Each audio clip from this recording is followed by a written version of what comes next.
We're going to take a look at a conversation with my good friend and longtime client, Wes Reeves. And that conversation is about moving from a Cirrus SR22 Turbo into flying his own jet with a few hundred hours. The prevailing wisdom says you should go from a piston aircraft to a turboprop aircraft, like a TBM or a Pilatus or maybe a Piper product. Now, the point isn't to provide a specific solution. It's really to share with you the thought process that this particular customer went through and how we designed a solution around him. So give a look to Wes Reeves and let us know what you think. Wes, appreciate you joining, man. Just want to talk a little bit about flying and your experience, and love to start out just kind of with who you are and your flying background and kind of how you progressed and, different aircraft decisions that you went through along the way. Yeah. So my name's Wes Reeves. Grew up in West Texas, in the oil and gas business there, Midland specifically. And if you're familiar with Midland, it's not close to much of anything. So prior to having kids, my wife and I would typically get out of town most weekends. If we didn't have other obligations in Midland. So there's a lot of driving, and it's usually a 5-6 hour drive to Dallas, Austin, San Antonio, wherever you want to go. So had first son in 2012, and that made driving a bit of a chore. If anybody's ever tried to travel with babies, you know how that can be. So got interested in getting my private pilot's license. So started in 2012, I believe, late 2012. Got kind of off and on. Did some weeks, did great, flying 2 or 3 times a week, and then I'd go get busy and not fly for 2 or 3 months. So I believe I got my private pilot ticket in August or September of 13, took about a year, and immediately bought a Cessna 182. I trained in a 172, and a 182 was a real easy transition, just like a slightly heavier 172. So flew with just my my PPL for VFR for, I think it was about 2 years in the 182, and it was good. But as most pilots, VFR know, you get weather anxiety a few days out, so starting to watch the weather, and then you go on a trip and you're there for 2 or 3 days checking the weather 2 or 3 times a day. So a couple years in, I was like, man, I need to probably just get my instrument, and started on that locally. Josh flew with me a couple of times as an instructor, worked with another instructor. Well, just wasn't, prioritizing that. So I ended up going to Dallas, kind of an accelerated course, knocking that out in I can't remember, it was a 7-day or 10-day course. And it was kind of drinking from the fire hose, but ultimately it got me there. And so shortly after that, started flying a Cirrus, the SR22. It was a G3 turbo with the, I guess that was the TN model, turbo normalized, with the Garmin. And I should say my 182 also had the Garmin 1000 avionics. So kind of a Garmin child, how do they call it? Children of the Gentle Line. So, Yep. So I was most of my planes I've had were G1000 or Garmin avionics, and that's just kind of what I was used to. So kind of preferred that, prioritized that. Flew the Cirrus for, that would have been 3 years, and wanted something a little faster, and just kind of considered, I think to the common dream for the Cirrus pilot, at the time at least, was the TBM, single engine turboprop. You go faster, you still got the Garmin avionics. And I thought that, for a while, I thought that was what I wanted.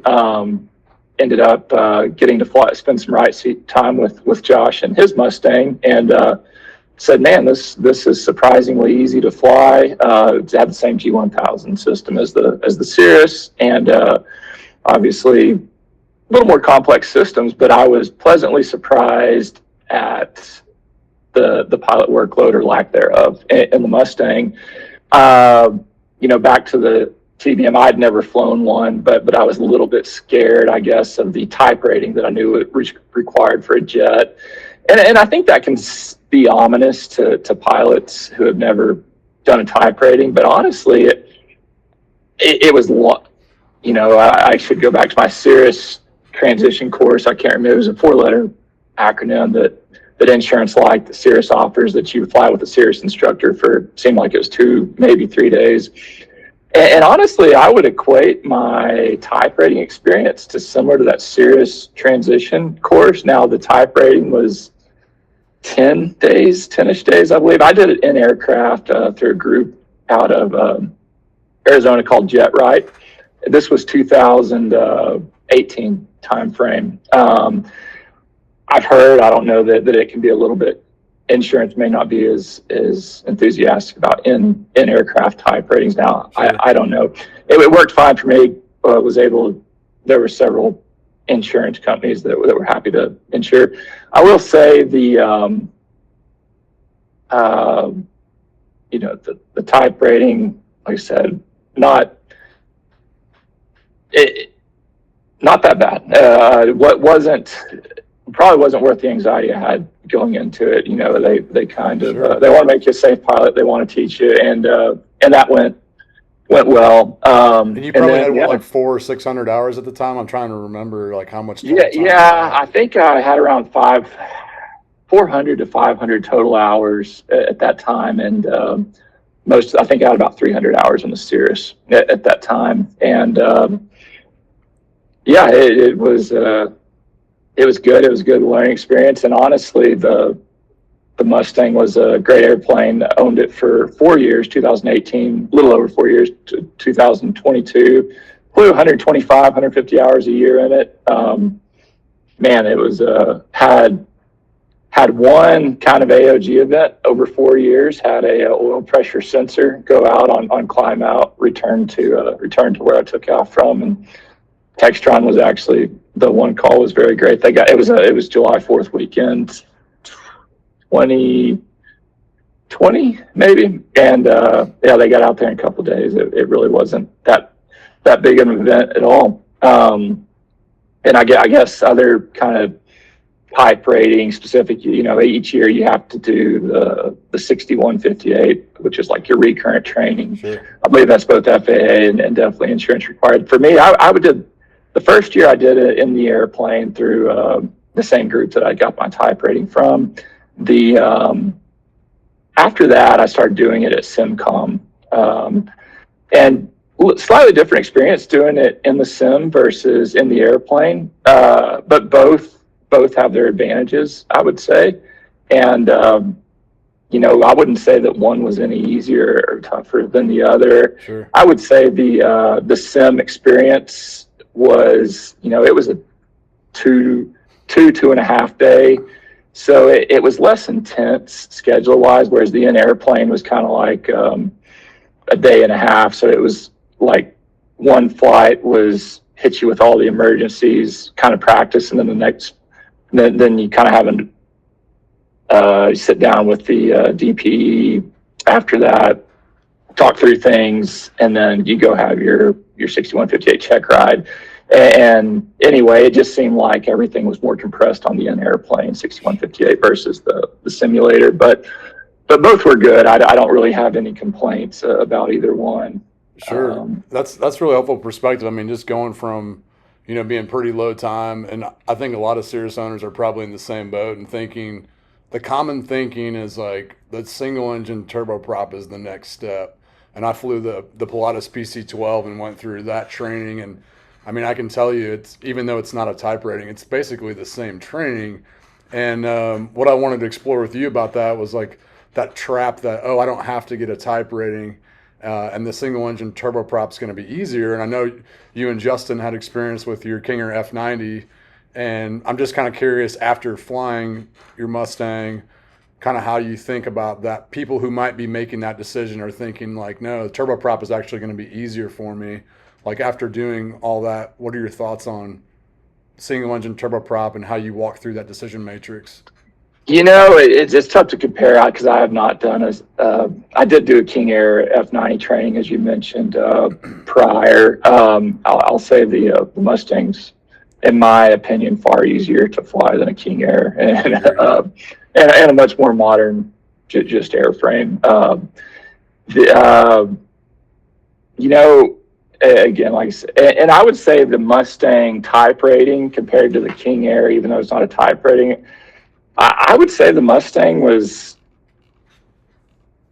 I'd say the same or easier. What I remember, and the engine out operations in a King Air, every time I'd get out of the sim, whichever foot I'd been keeping on the floor, my leg was trembling, just because that the rudder in the King Air is a lot stiffer, especially I think at times you'd lose rudder boost, so maybe just the more closer to center line thrust of the Mustang makes it a lot easier to handle in single engine scenarios. But yeah, I would say the Mustang type rating probably very similar to the King Air training.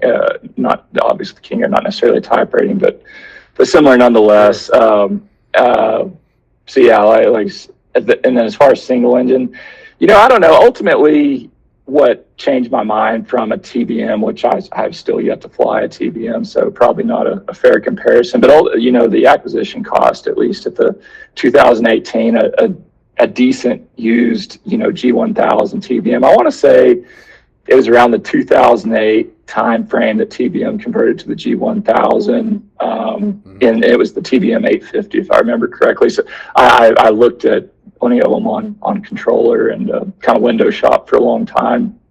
And in that 2018 time frame, kind of the early G1000 TBMs, I want to say we're close to $3 million, acquisition cost. And at the same time, what we ended up buying was a 2008 Mustang for around 1.7 million, and it was a 10-year-old airplane with like 1800-ish. It was just like 50 hours out of hot section. And that was an on-program, on-engine program airplane. Sure. So, obviously the TBM should be a little bit cheaper per hour maintenance-wise. You got one PT6 versus two Pratt, bypass turbofan engines. Yeah, really happy with the maintenance of the Mustang. We were on the Power Advantage Plus engine program, which is through Textron in some kind of cooperation with Pratt. We never had any engine issues in the 4 years and 800 something hours. I guess I should clarify. I had my former business partner was also airplane partner. We shared the Mustang, and we both really enjoyed the Mustang. We were on the Pro Parts program through Textron, and at the time I want to say it was like $114 an hour, and we came out. It's a 3-year term, and we came out just a little bit ahead on the Pro Parts. We had a few kind of unscheduled items. We had wing de-ice boots. We had to replace a windshield that was slowly delaminating, and then we replaced a pylon pre-coolers. And that was most of the unscheduled items. Cost-wise, I once a year our controller for our business kind of kept track of all the costs. But once a year, I'd do a deep dive into the cost of the Mustang. In 2018 to 2022, on the Pro Parts Power Advantage, we did most of our maintenance at West Star and Grand Junction. A little bit of it at Textron in San Antonio, and I should say we did our pre-buy Textron Wichita. But we were right around $1,500 an hour with hangar, fuel, training for 2 single pilots, insurance, kind of out the door. And we did some discretionary upgrades. Each year we would do, like, we repainted the wings one year, just the paint was getting a little bit tired on the wings. We did, and then the radome on the front. We did some interior kind of refurbishment. Anything that started to look a little bit tired on the airplane, sure, we would typically do when it went in for dock inspections. And then we did the NXI upgrade in there. So with a decent amount of discretionary upgrades, pretty happy with the price. Now, again, that's and it was pretty consistent year to year. I don't know what those numbers are today, but like I said, real close to $1,500 an hour all in for the Mustang, which is pretty great for a 300 I would say it's a 320 knot airplane plus or minus the ice, maybe a little bit faster than that. But so on an ISO plus 10 day, you might be doing 310, 315. We typically cruised upper 30s. And then, you know, and on a minus 10, minus 15 day, you might see 335. I guess altitude wise, which brings me to the next point, with prior experience in the King Air, we were, you know, in the mid 20s. Sure. Versus the Mustang, you're typically in the mid 30s, and you can go up to 410 if you need to for weather, which 410 won't get you over the top of everything. But what's nice is it'll get you to where you're just picking your way around the very tops. And it's usually, you know, there may be some tops in the 60s or 70s and some summer squall lines, but you go a few miles off course and you can get around those pretty easily, and it's quiet and smooth up there, which is nice. Yeah, so that's kind of one thing I wanted to ask you about. I'm glad you brought it up. And just, you know, I think single engine turboprops definitely have their place, but also at the same time just kind of wanted to get people to challenge the status quo and make sure they're thinking about their mission criteria and not just things like, you know, a type rating. And, you know, I know you launched in that airplane with your family and flew all over the country, and you also had experience in the King Air doing the same, and just curious, like, how much more flexibility you felt like you had with that additional, you know, vertical capability and being able to go up higher, you know?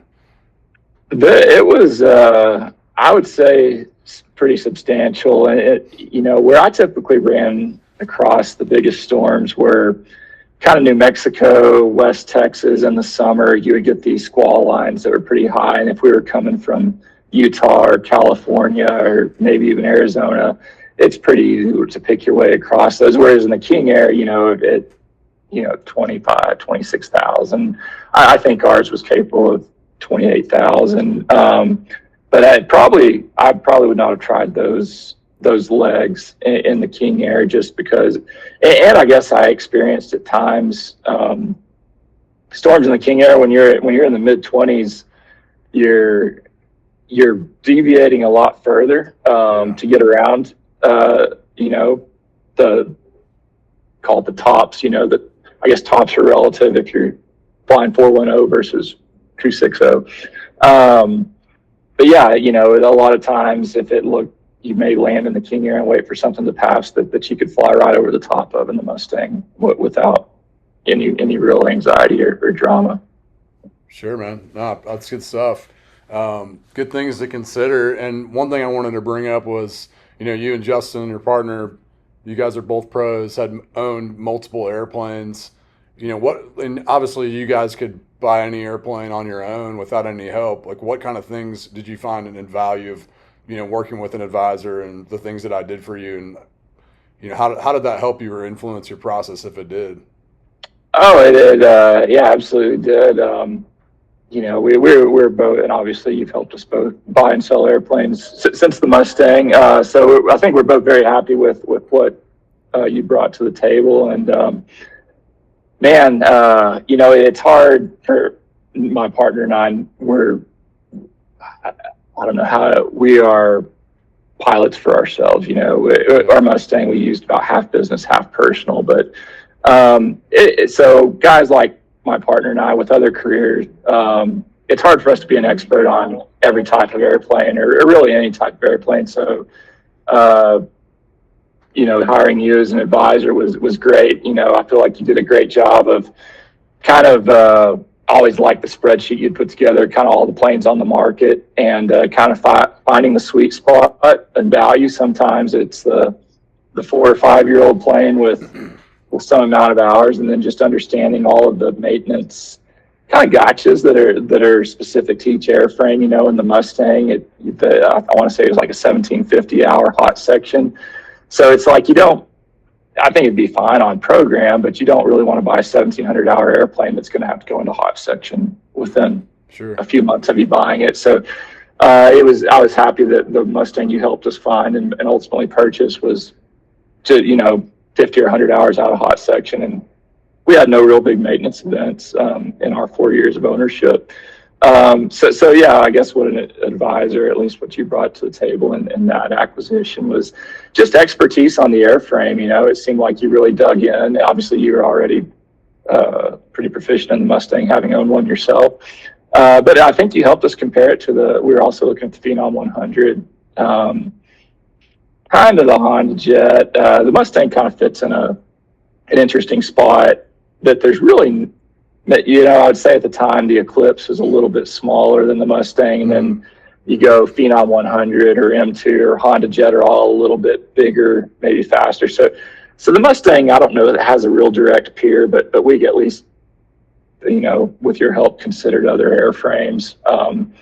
Ultimately, settled on the Mustang for given our mission, and was very happy with it. And then, I would definitely use an advisor.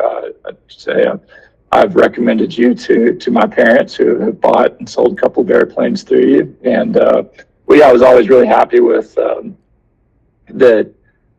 Yeah, the value I think you bring to the table is seems like you dig in, you understand the market really well. You find kind of all the airplanes on the market, and then if there's not what fits, our criteria on the market, you've helped us reach out to at least I guess the U.S. registered similar airframes that are off market, and I think you've found. I don't know that we ever ultimately transacted on a kind of off market airplane, but I know you definitely found a few potential sellers whose planes weren't being marketed. So that's a huge value as well, just to bring, several potential airplanes that aren't on the market to the table, at least to consider. For sure. And then just navigating the whole pre-buy process. It seemed like Textron's happy to do a pre-buy for you, and they send you kind of the a la carte menu, and It's like, man, you can spend a couple $100,000 at Textron doing a pre-buy on a $2 million airplane, and ultimately so just kind of parsing those options, saying what's really worth spending money on and what's not. A lot of jets are on engine programs, and it's like, well, is it really worth trying to open up an engine that's on program when ultimately if there's an engine issue, the program's going to pay for it when it presents itself anyway. And then just knowing, it's specific to each airframes, what things you really got to look for, whether it's, and that I don't know that the Mustang has any real gotchas. But what I appreciated about you is, kind of really digging into to whatever airframe we're shopping for, and finding out like what do we really need to look for in a pre-buy, and kind of what's the best value as far as age and hours, and then ultimately, how liquid is the market. I know when I was shopping for another airplane, I was looking at with you, or you're helping me at turbo bonanzas, and it's like, man, that seems like a great airplane on paper, but there's two on the market, and ultimately it's how liquid is that market when you're ready to get out of it. So I appreciated that advice from you as well. You hate to, there's some airplanes that are great on paper, but ultimately it's just not a very liquid market, and you may get stuck in an airplane or lose a lot of money on it if it's just not a good, like I said, a market that has a lot of transactions. For sure. Yeah. And one of the difficult things, I appreciate you saying all that, when I think folks are shopping for airplanes, they're looking on controller, or, mostly controller for turbine, sometimes trade a plane, but not as much. And they're looking at asking prices. And that's one of the most difficult things, is you have different value guides like VREF and Blue Book, as you well know.